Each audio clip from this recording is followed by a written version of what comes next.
Chaque matin, Anta Gueye regroupe chez elle une dizaine de femmes de sa localité pour faire de la transformation céréalière.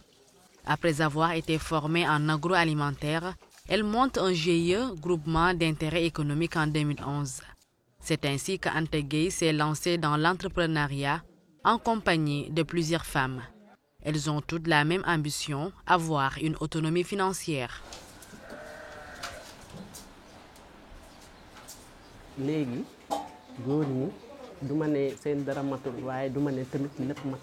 C'est difficile de nos jours pour nos époux de supporter toutes les charges de la famille, raison pour laquelle on est dans ce métier, pour les aider un peu. En plus de cela, cette activité a permis à beaucoup de femmes d'avoir des économies et le mil que nous transformons est plein de bienfaits, non seulement pour nous, mais aussi pour nos familles et toute la localité.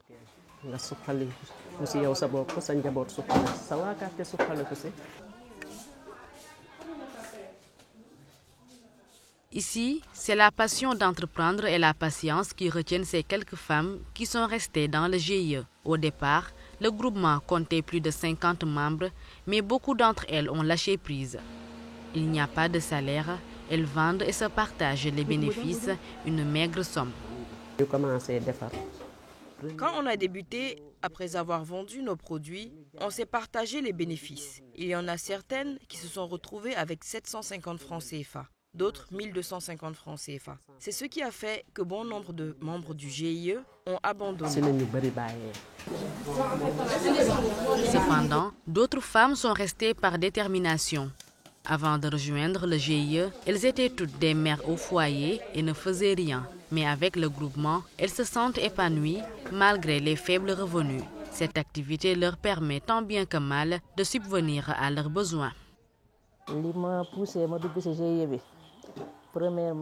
Ce qui m'a poussé à rejoindre le GIE, c'est surtout le contact. On est tout le temps ensemble et ce travail me permet aussi de subvenir à mes besoins et ceux de ma famille.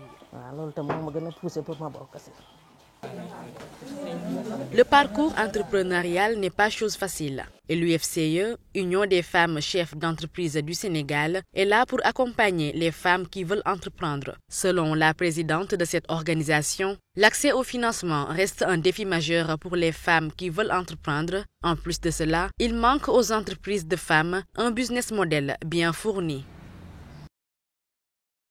Je ne révèle absolument rien en disant que la femme fait face à des défis dans l'accès au financement, dans l'accès au foncier, dans l'accès aux ressources globalement. Donc c'est parce que justement c'est une femme et non pas juste une entrepreneur que ces difficultés sont là, et ces difficultés évidemment vont influer dans la marche de son entreprise. C'est cela l'entrepreneuriat féminin.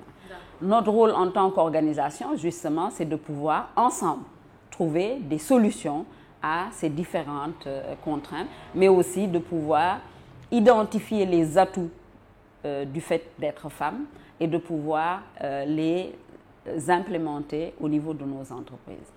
Le développement de l'entrepreneuriat féminin au Sénégal, tout comme dans les autres pays du continent africain, constitue un élément clé du développement économique, solidaire et durable. Dès lors, la promotion et l'appui aux femmes s'inscrivent dans les mesures visant à atténuer les impacts négatifs de la pauvreté sur les populations, surtout dans un contexte de crise économique mondiale exacerbée par la pandémie du Covid-19.